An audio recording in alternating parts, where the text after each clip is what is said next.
अखंड मंथन के सभी दर्शकों को नमस्कार। मैं हूं शेखर त्रिपाठी और आप देख रहे हैं हमारा चैनल अखंड मंथन। कलिपुरुष यानी जिससे हुआ कलयुग का निर्माण। तो इसी कलयुग के कलिपुरुष पर आधारित इस विशेष वेब सीरीज के चौथे एपिसोड में आज देखिए किस प्रकार से भगवान विष्णु के शरीर से ही पैदा होने जा रहा है चारों युगों का सबसे क्रूर राक्षस कलिपुरुष। जैसा कि हम आपको पिछले एपिसोड में ये जानकारी दे चुके हैं कि कलिपुरुष का शरीर 5 तत्वों से बनेगा और भगवान के 5 चक्र जैसे जैसे खिलते और खुलते चले जाएंगे वैसे वैसे कलिपुरुष का शरीर भी बनता जाएगा। मूलाधार से विशुद्धि चक्र के तत्वों से प्रकृति में एक अलग प्रकार की लीला आरंभ होने वाली है। जैसे जैसे भगवान के 5 चक्र का भेदन होगा वैसे वैसे प्रकृति में भी आपको रूप देखने को मिलने लगेंगे। 7 चक्र में से 2 चक्र का संबंध भगवान से है एवं 5 चक्र का संबंध 5 तत्वों से है। जब भगवान विष्णु का 5वां चक्र खुलेगा तो उसी के साथ कली के शरीर के निर्माण के लिए 5 तत्वों की पूर्ति हो जाएगी और कली पुरुष के शरीर का निर्माण भी हो जाएगा। तो अब हम आपको योग के 7 चक्रों के विषय में जानकारी देना आरंभ करते हैं। जैसा कि हमारे जो दर्शक योग विद्या की जानकारी रखते हैं वे जानते होंगे कि मानव शरीर में वैसे तो चक्रों की संख्या अनंत है, लेकिन फिर भी 7 विशिष्ट चक्रों को एक विशिष्ट प्रकार का कंपन, रंग, प्रतीक, तत्व और ध्वनि से जोड़ करके बताया गया है। मानव शरीर में जो 7 चक्र हैं वैसे ही इस ब्रह्मांड में भी 7 चक्र हैं। जैसे शरीर के 7 चक्र जागृत होते हैं और सहस्त्रार चक्र जागृत होते ही मनुष्य की आत्मा ईश्वर की आत्मा में एकाकार हो जाती है, उसी प्रकार से जब इस ब्रह्मांड के सभी 7 चक्र एक एक करके खुलते जाते हैं तो ये संपूर्ण प्रकृति ही परमपिता परमेश्वर में लय हो जाती है। और जब 7वां चक्र का भेदन होता है तो इसे ही हम प्रलय कहते हैं और इस प्रलय की स्थिति में हर ओर जल ही जल हो जाता है। तो जब ब्रह्मांड का 7वां चक्र भेदित होगा तब वो सारी प्रक्रियाएं हमें प्रकृति समेत सारे ब्रह्मांड में देखने को मिलेंगी जो कि शरीर में चक्र खुलने के दौरान होती हैं। तो आपको पहले बताते हैं कि हमारे शरीर के ये 7 चक्र कौन कौन से हैं। तो ये 7 चक्र हैं मूलाधार चक्र, स्वाधिष्ठान चक्र, मणिपूरक चक्र, अनाहत चक्र, विशुद्ध चक्र, आज्ञा चक्र और सहस्त्रार चक्र। अब आपके हृदय में ये प्रश्न उठ रहा होगा कि आखिर चक्र दिखते कैसे हैं। तो इसे लेकर कुछ मिथक हैं। कुछ योगियों के अनुसार ये एक घूमने वाली डिस्क के समान है, कुछ इसे रीढ़ की हड्डी में लटकते हुए फूलों की संज्ञा देते हैं। चूँकि चक्रों को आंखों से देखा नहीं जा सकता बल्कि ये योग की सूक्ष्म नेत्रों के माध्यम से ही इनके स्वरूप का निर्धारण किया गया है, अतः इसे जिस योगी ने अपने ध्यान में जिस आकार का देखा उसका वैसा ही वर्णन किया। प्राचीन धर्म ग्रंथों में चक्र को एक गोल गेंद के आकार के रूप में देखा गया है। ऐसा भी माना जाता है कि पृथ्वी ग्रह सौर मंडल का एक प्रमुख चक्र है और आकाश गंगा का एक छोटा सा चक्र है। ये चक्र के घूमने से ही ऊर्जा का निर्माण होता है। पृथ्वी भी तो अपनी धुरी पर 24 घंटे से घूम रही है। जैसे शरीर में 7 चक्र होते हैं वैसे ही इस ब्रह्मांड में भी 7 चक्र हैं। कुछ योगियों के अनुसार चक्र 1 फुट की त्रिज्या के बराबर होते हैं, जबकि कई योगियों का ये भी कहना है कि ऊर्जा के प्रवाह के अनुसार ही चक्र अपना आकार बदलते रहते हैं। ये हमारे भौतिक शरीर में रीढ़ की हड्डी के अंदर स्थित होते हैं। जब हमारे शरीर के इन 7 चक्रों के द्वारा निकल रही ऊर्जा के प्रवाह में कोई रुकावट आती है तो हमारा शरीर उसी समय रोगग्रस्त हो जाता है। अतः इन 7 चक्रों से जुड़े हमारे जीवन के हर क्षेत्र में समस्याओं का आरंभ भी हो जाता है। अब आपको बताते हैं शरीर के इन 7 चक्रों से कौन कौन से तत्व जुड़े हुए हैं। तो सबसे पहले चक्र मूलाधार है जिसका तत्व पृथ्वी है और इसका रंग लाल है। ये हमारे शरीर में जननांग और गुदा द्वार के बीच स्थित होता है। जब ये चक्र अवरुद्ध होता है तो व्यक्ति अस्थिर, निराधार, महत्वाकांक्षा की कमी, उद्देश्य की कमी, भयभीत, असुरक्षित और निराशा महसूस करने लग जाता है। दूसरा चक्र है स्वाधिष्ठान चक्र। इस चक्र का रंग नारंगी है और ये जल तत्व का प्रतिनिधित्व करता है। ये चक्र पेट के निचले हिस्से में नाभि से लगभग 4 अंगुल नीचे स्थित है।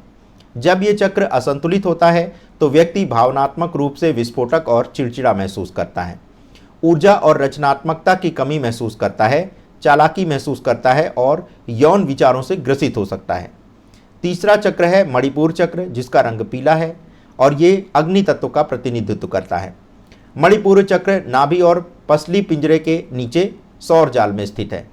इस चक्र के असंतुलन से शरीर के रूप में, पाचन समस्याओं, यकृत समस्याओं और मधुमेह के रूप में बीमारियां पैदा होती हैं। भावनात्मक स्तर पर व्यक्ति अवसाद, आत्मसम्मान की कमी, क्रोध और पूर्णतावाद से जूझ रहा होता है। चौथा चक्र है अनाहत चक्र, जिसका स्थान हृदय है और इस चक्र का रंग गहरा हरा और ये वायु तत्व का प्रतिनिधित्व करता है। इस चक्र के असंतुलन से व्यक्ति में क्रोध, विश्वास की कमी, चिंता, ईर्ष्या, भय और मनोदशा जैसे भावनात्मक वृत्तियां एक तरह से उसे प्रभावित करने लग जाती हैं। पांचवा चक्र है विशुद्धि चक्र, जिसका स्थान हमारा कंठ है। इस चक्र के असंतुलन से व्यक्ति के गले में रुकावट का अनुभव, शर्मिंदगी, शांति, कमजोरी की भावना और विचारों को व्यक्त करने में वो असमर्थता प्रतीत करता है। छठा चक्र आज्ञा चक्र है, जिसका स्थान दोनों भवों के बीच नासिका के अग्रभाग में स्थित है। इसे ही तीसरी आंख के रूप में भी जाना जाता है। इसका रंग बैंगनी है और ये किसी तत्व का प्रतिनिधित्व नहीं करता। इस चक्र के अवरुद्ध होने पर यह आपको अहंकारी बना सकता है। सफलता से आपको भय लगेगा, सिर दर्द होगा, धुंधली दृष्टि होगी और शरीर में तनाव महसूस होने लगेगा। सातवां चक्र सहस्त्रार है, जिसका रंग बैंगनी और सफ़ेद है और यह भी किसी तत्व का प्रतिनिधित्व नहीं करता।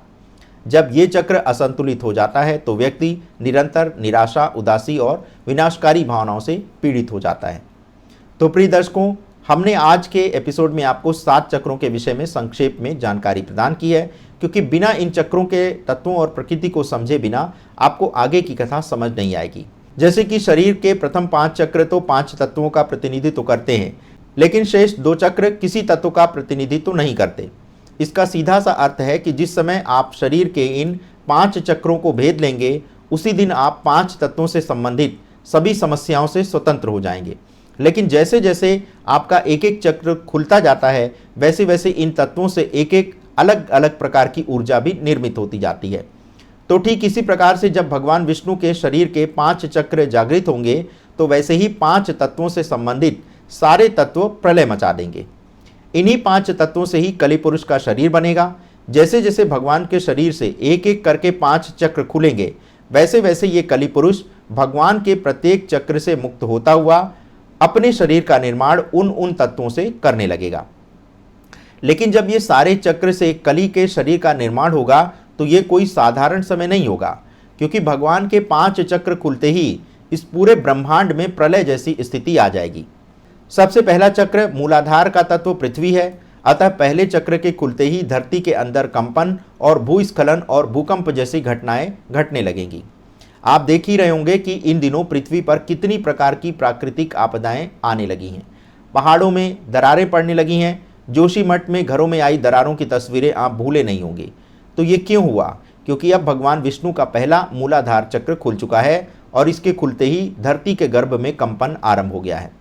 जब भगवान का दूसरा चक्र यानी स्वाधिष्ठान चक्र खुलेगा, तब सारे संसार में जल प्रलय की स्थिति आ जाएगी, क्योंकि दूसरा चक्र जल तत्व का प्रतिनिधित्व करता है। आप देख रहे होंगे कि इस समय पृथ्वी पर वर्षा अनियंत्रित हो गई है और जहां वर्षा नहीं भी होती थी वहां भी बाढ़ आने लगी है और जहां वर्षा होती थी वहां सूखा पड़ा है। आप राजस्थान के रेगिस्तानी क्षेत्रों में आने वाली बाढ़ की घटना से परिचित होंगे। और इसी तरह से जिस तरह दुबई में वर्षा बहुत मुश्किल से होती थी, वहां अब बाढ़ आने लगी है। तो इसका अर्थ ये हुआ कि भगवान विष्णु का दूसरा चक्र भी खुल चुका है। जब भगवान विष्णु का तीसरा चक्र यानी मणिपूरक चक्र खुलेगा, तो आपको स्थान स्थान पर आग लगने की घटनाएं देखने को मिलेंगी। और इसी चक्र के खुलने पर संसार भर के जितने भी ज्वालामुखी हैं, वे सब अचानक से फट पड़ेंगे। आप सुन रहे होंगे कि संसार में कई स्थानों पर अनेक वर्ष से कुछ ज्वालामुखी फूट रहे हैं। जब भगवान का चौथा चक्र अर्थात अनाहत चक्र खुलेगा, तो फिर आंधी तूफान की घटनाएं अधिक होने लगेंगी, क्योंकि ये चक्र वायु का प्रतिनिधित्व करता है। अभी आपको सुपरसोनिक गति से हवा चलने की घटना भी निकट भविष्य में दिखाई देने वाली है, क्योंकि अभी भगवान का अनाहत चक्र अभी आंशिक रूप से ही खुला है। भगवान का 5वां चक्र यानी विशुद्धि चक्र जब खुलेगा, तब अंतरिक्ष में बड़ी बड़ी घटनाएं घटेंगी और यही वो समय होगा जब धरती से कोई बड़ा उल्का पिंड टकराएगा, क्योंकि विशुद्ध यानी कंठ चक्र अंतरिक्ष तत्व का प्रतिनिधित्व करता है। इसी चक्र के जागृत होने पर आपको सौर तूफान से जुड़ी कई घटना भी देखने को मिलेगी। साथ ही साथ इसी दौरान आपको धरती पर एलियन के उतरने की भी घटना देखने को मिलेगी। आपको बताते चलें कि बाकी के 2 चक्र किसी भी तत्व का प्रतिनिधित्व नहीं करते हैं, अतः 5 चक्रों के खुलने पर जो होगा वह विस्मयकारी होगा, विनाशकारी होगा। वर्तमान समय की स्थिति ये है कि 5 में से 3 चक्र तो पूरी तरह खुल चुके हैं और 2 चक्र अभी भी आंशिक रूप से खुले हैं। अतः इन 2 चक्रों से जुड़े तत्वों से संबंधित घटनाएं अभी हमें उस विकराल रूप में नहीं दिख रही हैं जैसी घटनाएं इन चक्रों के पूर्ण रूप से खुलने पर होने वाली हैं। अभी तो दूसरा चक्र भी पूरा नहीं खुला है, क्योंकि इसके खुलते ही सुनामी की घटना बहुत साधारण हो जाएगी। स्थान स्थान पर खंड प्रलय की स्थिति तो देखने को मिलेगी ही। तो दर्शकों, चौथे एपिसोड में आज बस इतना ही। मिलते हैं इसी सीरीज के 5वें एपिसोड में, जिसमें हम आपको बताएंगे कि जब कली का शरीर 5 तत्वों से बनेगा तब संसार में कौन कौन सी घटनाएं देखने को मिलेंगी। तो मिलते हैं इसी एपिसोड में शीघ्र ही। लेकिन जाते जाते हम आपसे अनुरोध करेंगे कि यदि आप अखंड मंथन की धारा को अखंडित रखना चाहते हैं तो इसके लिए आप हमारे होम पेज पर ज्वाइन बटन को क्लिक करके हमें ज्वाइन कर सकते हैं और आप अखंड मंथन के संरक्षक सदस्य बन सकते हैं। आपका एक छोटा सा योगदान हमारे अखंड मंथन की धारा को अखंडित रखने में बहुत सहयोग करने वाला है। बने रहें हमारे साथ और देखते रहें समय से पूर्व समय की जानकारी प्राप्त करने के लिए अखंड मंथन। धन्यवाद। नमस्कार।